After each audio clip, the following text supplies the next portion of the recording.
I'm Kelley Carter, and this is Another Act.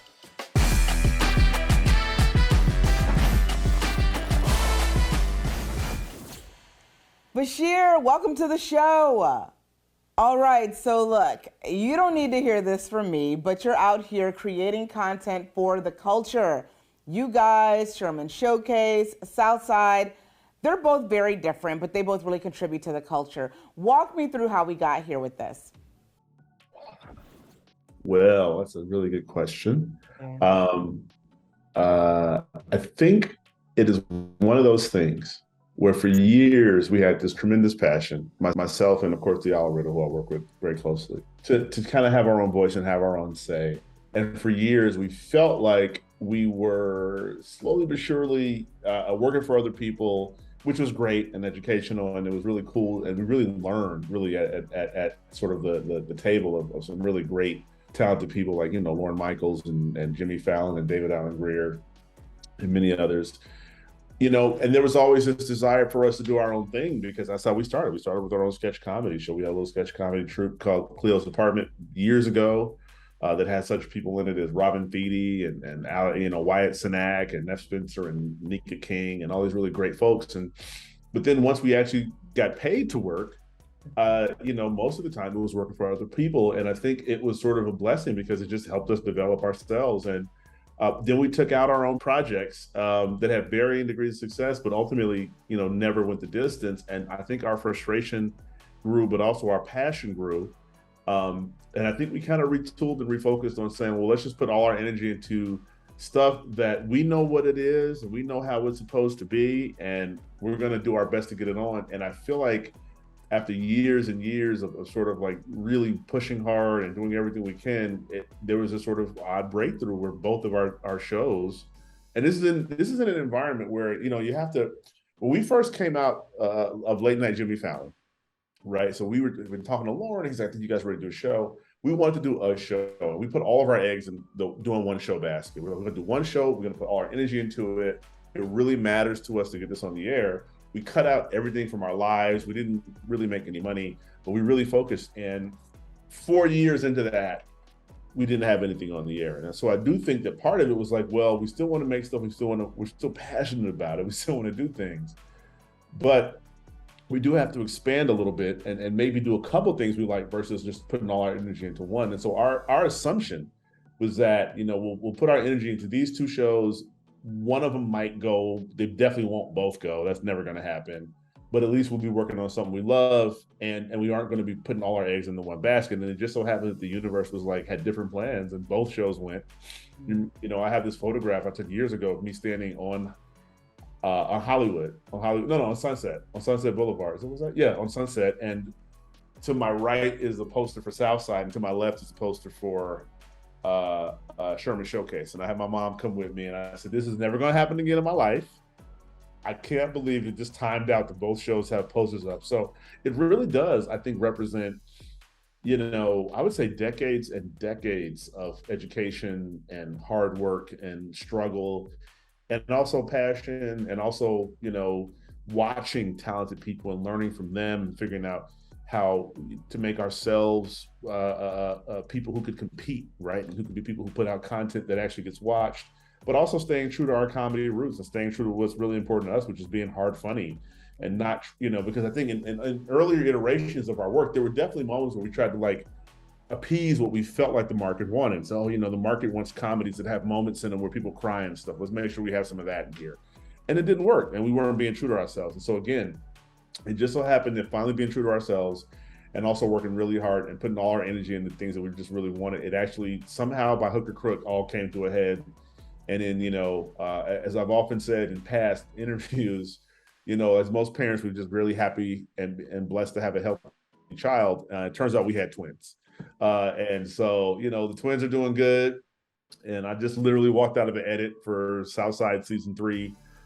It really is a representation of us. And I think the thing I like the most, I love that our goal was to show how diverse Black folk are, right? It's like, we know that we like, I was just talking about this with somebody earlier. I was like, it's so weird to think about like when when Nirvana Smell Like Teen Spirit came out, like that was never marketed to like Black kids on the South Side, right? But we love that song. We love Nirvana. Probably the network people didn't know that our taste was so broad. And it wasn't just me, and it wasn't just it was so many of people I grew up with on the South Side who loved all that stuff. And they loved, the movies of Tim Burton.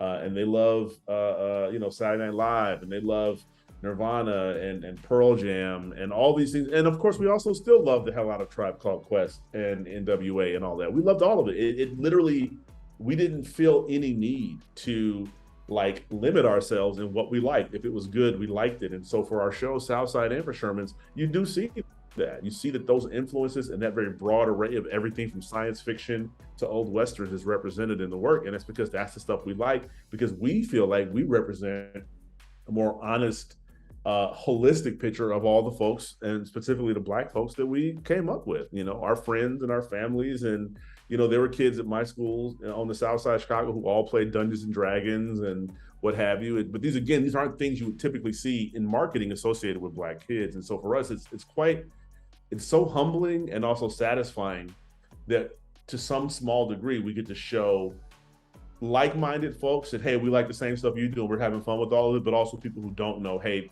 our interests and the things we like is so much broader than you might expect, and you ain't saying nothing yet. Was it challenging for y'all to stick to what you knew would work? Because it's such nuanced comedy, you know what I mean? Was it hard for you to tell people who aren't from Detroit and a Black family like mine that this is actually going to hit with this particular audience? It is hard. And to that point, and we're still doing this to this day sometimes, while we were developing both of those shows, we had this understanding. Specifically, like, let's say with Comedy Central, like great people. Kent Alterman, who used to run the shop over there, was a visionary. He's a great person, and he really got a lot of great stuff in the air. Everything from us to Amy Schumer to Key and Peele to, there's so many great things to the other two. Was rewarded for his efforts by being handed a pink slip, as is Hollywood's way. But one of the things we realized, despite the allies that we had, is that ultimately, if I was going to put a bunch of like jokes on a piece of paper that could come from the mouth of somebody who's born and raised on like 83rd and Sangamon, which is a Chicago intersection, I just don't think that the typical, Hollywood reader is going to understand that. And so what we tried to do was make it easy, and we shot sizzle reels for both shows. We literally begged and said, hey, give us a little bit more money so that what we're turning in for you to make a decision about is not just what's on the page, but it's also something you can watch. It's so much easier to show somebody something than to have them read it, wherever you can do that. Whenever young people to this day come up to me and ask me, about advice on continuing to get their career started, I'm always like, go make something you can show. Make something short that you can show. Make something you can email people. I mean, it's okay to write a script. Some scripts absolutely make it through the ether, but it's people who read scripts for a living read a lot of scripts. And I'm telling you, as somebody who has had moments where I've read scripts, at some point it all turns into white noise. It's just words on a page smacking you in the head, right? You begin to lose your appreciation for the small, subtle nuance that makes this writer special or that writer worth looking at. So how do you expand your ability to be seen and heard? You got to make something. Go do something that shakes people up. I mean, that's what the sort of trade is now anyways, is short images, short videos online, and people share that have either a point of view or a little bit of comedy into them. But specifically, how do we know to do that? And again, that's part of that education. That's part of those 10,000 hours of having stuff that people didn't get. They didn't understand. I'll never forget one of my worst moments in entertainment was watching Diallo Riddle have to explain to a bunch of TV executives, this is 2 years before the show Atlanta came out, that his hometown of Atlanta was this cultural mecca, was this place where quietly the whatever the hottest song in America is going to be has to start at Magic City strip clubs, and people were like, that is the most insane thing, that you're fake, that and we were like, no, it's a real thing, and then they're like, no. So then Atlanta comes out and now everybody's acting like, oh yeah, specific region, this and that and the other. So for us, it was like we had years and years of hitting our heads against the wall and being like, they don't get it. So with these two projects, which we loved and were special, and for us as guys who kind of got our start in sketch comedy, especially with Sherman Showcase, we really were like, yo, we got to do everything to get this thing, its best chance to be seen. It helped us to be able to show people at the networks at AMC, IFC for Sherman's, and at Comedy Central for Southside originally, it helped that we could show them something. And it helped that we had a background. We started making our own web videos years ago. So we knew how to produce it up and we knew how to make it. So again, what benefits us and the blessing in our narrative is that a lot of the hard stuff we did that we didn't really get paid for was actually great education for creating things that we're able to make it through the filter.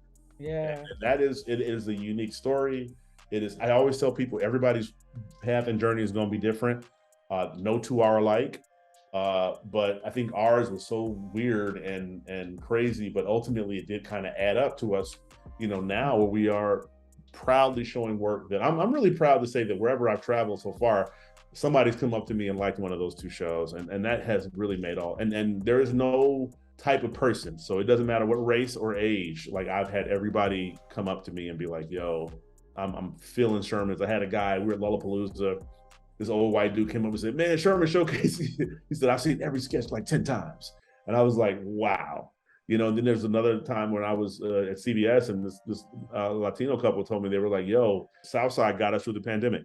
We watched it every single day. In fact, they were like, went on our honeymoon and we were watching it on our phone. So, that's what you want. You want to be able to feel like, comedy has that thing where, for me, especially personally, comedy is just like, it's like a tonic. It's a thing that can really, help you get through some hard times sometimes. And it's also just a really comforting voice to come home to. So for me personally, like The Simpsons season 3 through 8, right? That's my sweet spot. I put on Simpsons 3 through 8.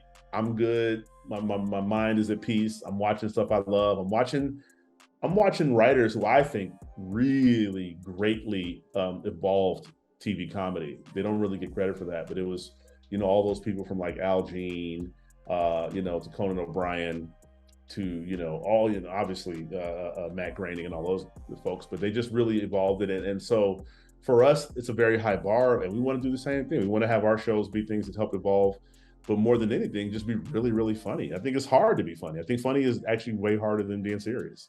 Yeah. I think in some ways serious is not as difficult, but it's much harder to get people you don't know to laugh. And that's why, we are so grateful for our education, because one of the great things we learned working at 30 Rock is that it's very collaborative. There's so many different voices that put in on every single sketch on SNL. Mm-hmm. And you learn that in order to get strangers to laugh, sometimes it takes a whole team of folks. Yeah, let's stay there, because your team of folks, you're real familiar with them. I mean, you have your friends and you have your family that work with you on both shows. And that's my favorite thing. I think once I get people hooked, specifically on Southside, and I guess Sherman Showcase too, because what's the song? I'm embarrassed that I can't remember. Is it Drop a Low for Jesus? What'd you say? Drop a Low for Jesus? Drop it low for Jesus. Yes. Drop it low for Jesus. Why was I about to say bust it down for Jesus? I literally am conflating the two shows. But the Bust It Down dudes, and I'm embarrassed, but the two together, yes, drop it low for Jesus. But one of my favorite things to tell them after I get them hooked on whatever clip I show them is, well, that's his wife, that's his sister, that's a cousin, whatever. Because they all, you guys all have the same last name. Tell me a little bit about growing up with obviously a very talented family, and why was it important for you to have them involved in both of these shows doing comedy together? That's a great question. Originally, it wasn't what I thought. Originally, I was just kind of trying to do my own thing. And then I was trying to work with Diallo. He was kind of like a brother. I'll never admit it to him. Don't print that. But it was in the thinking about it, and also in the looking at what had worked for the Wayans, right? Like, that's a very important family to me. Not only do I have to put, the privilege of knowing Marlon, who's very close with Diallo. They did a show together, and we work with Marlon still. Yeah. But just as an outsider to be like, there's a bunch of funny people with their families like that, but it never occurred. I never put two and two together. It was like, I know there are funny families, right? I mean, even before the Wayans, you can go back and go to the Osmonds, you can go to a bunch of people. So we know there's funny families, and I said, I think I have a funny family. But it wasn't until we really started making Southside that it became clear that, for once, the other thing we were going to do differently is not look at Hollywood and say, send us funny people, but to start inward and go, who's funny in our sphere? Because again, and I've told this story many times, if you ask most people who the funniest person they know is, they might say some celebrity, they might say a comedian, But when you really drill down, it's, oh, my cousin's hilarious. Oh, my homie from high school is the funniest dude I know.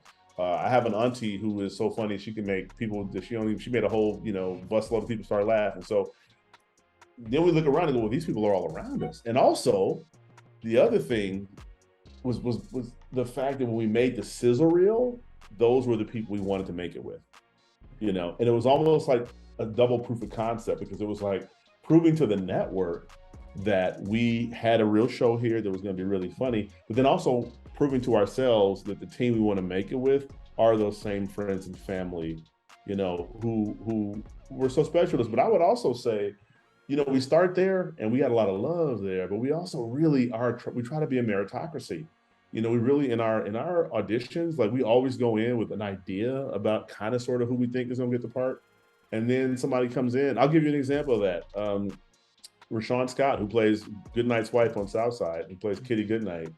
In my original conception, there's a woman I went to high school with who I used to always think was really funny. And actually she was part of the audition, and she's very, she's a very different energy than Rashawn. But then Rashawn came in and we were dying. And so we didn't go like, well, she wasn't no, we said, no, that's the winner. Easy. It's easy. And it's real easy because when she was in the room, everybody's got tears in their eyes. That's a very simple thing, right? Mm-hmm. And so that's always been, our thing. There's a writer on our show this season, Lauren Walker, who's a newer writer, but her voice is so clear and it's so funny, and she gave us some of the best jokes this season. She even comes on. I'm really excited about her entire future. It's going to be dope. And again, that's somebody who had less credits than every other person who submitted, because a lot of people, I'd say probably 40 people submitted to write for Southside season 3. And Lauren rose above all of them with just the actual quality of her writing, and she had the least amount of credits. And the proof was in the pudding. She wrote some of the funniest stuff this season. I love it. Look, you're not just funny. You also have appeared in some really great dramatic roles. Obviously, Top Gun Maverick was recent, and I screamed when I saw you in Cyrano. But who's winning in the battle of comedy or dramatic work for you right now? Where's your heart?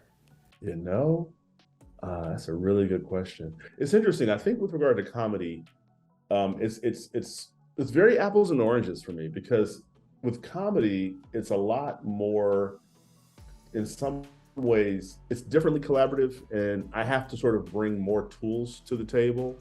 As a comedy person, I'm expected to bring more tools. I'm expected to bring more sort of comedy know-how. How do we get to funny? Because for me, funny is a result of collaboration. It is people in a room trying to make each other laugh. That's where funny comes from. Mm-hmm. And obviously, it also comes from just people. Some people are just born funny. Some people you just meet and go, you're just a funny human being.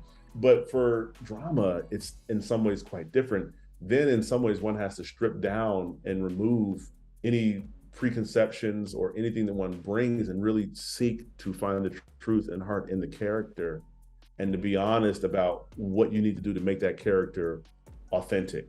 And so it's a very different process to some degree, and I appreciate both. So I've always been somebody who has, because I'm from the South Side of Chicago, from blue collar background. I'm from a background where a lot of people from my background don't make it in the arts, and many aren't even encouraged to try, because if you come from my background, you got to be thinking about like how you gonna make a real good living, right? And we all know the arts is a super crapshoot. With that being said, like I'll never forget, at one point Denzel Washington came to Harvard when I was there, and he spoke, and he said a lot of stuff. The one thing I remember the most is he said, "Don't have a plan B." He said, if you have a plan B, you're gonna use it. And I never let go of that. And I was like, and that's why, there were so many times in my life and I was like, this stuff is super hard, but it never occurred to me to like not keep going. Yeah. Because there was always some little small sign that there was always some little small thing that happened that indicated that, oh, this might actually be a way I can make a living. Yeah. So I really, appreciate it. And anytime, I get an opportunity to act, anytime a writer gives me their work and says, I want you to take this and really, flesh it out and then create this character, I'm honored by that.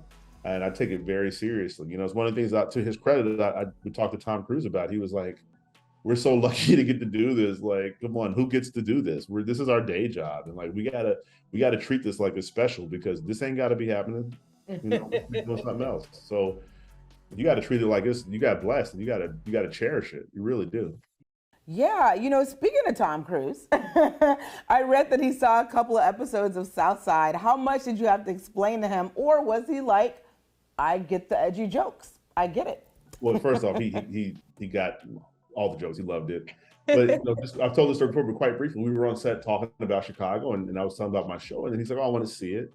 And again, I've been to Hollywood, and I have a very low opinion of Hollywood, so I was just like, "Oh, he's just being nice." We're coworkers right now. He's not going to say like, I don't know. But he said, "I want to see it," and then so I didn't follow up on it. And then I forget how long later, he said it again. He's like, "I really want to see that thing." And so I was on set, and I had actually had a copy of our sizzle reel, the same sizzle that you and I just talked about. Mm-hmm. And he was like, "Can we watch it right now?" So we literally had a little downtime and we watched the sizzle reel on the set of Top Gun. And Tom, who people don't know this, has a fairly sizable family, actually. He has sisters and all their kids were there. And we were all watching it. And I was so heartened to see like these 15 and 17-year-old people laughing. Because, deep down, you work in Hollywood, they want to know, do the young people like it? And I was watching it and I was like, oh, good, this guy's 17, he's dying laughing. That's great. But Tom watched the whole thing. And then, when the show came out, he said, "Please send me the show." And then he ended up calling the writer room and then telling the writer some of his favorite jokes. He was like, "I like this, I like that, you're funny." He was really, really high and positive on the show. And that meant a lot, because I do feel like this is definitely a town where people just say stuff to say it. Like if you're in a Hollywood meeting and somebody goes, "Oh, I love this," that means nothing. Those are just words that work in that moment. It's like when you get a text message and it says LOL. It's like, I don't think they're actually laughing out loud. I think those are just some words that contextualize the previous statement. That was really unexpected. And I spend most of my time kind of at home parenting now, so I really don't really be getting out anyway. So I'm always like super appreciative with people. To meet people in this business and to meet people who had success and kind of see how they move and see how they approach things. And so that was awesome that he liked it. And I was like, man, this is unexpected. But it just also taught me that my sense of how the world will be is totally not, who knows? You have no idea how the world's going to be. All you can do is just do your stuff and then, hopefully you'll attract the right folks around you who want you to keep making great stuff. Thank you so much for taking time out to chat with me today. I really appreciate it. And instead of screaming the next time I'm in the theater, I'm just going to text you and be like, "Bashir." Why didn't you tell me you were in Godzilla? Exactly. I'm not in Godzilla, buddy. But if the Godzilla people are if they, if they want to reach out, I'm always. I love it. Thank you so much. Continued success. All the best. Thank you so much.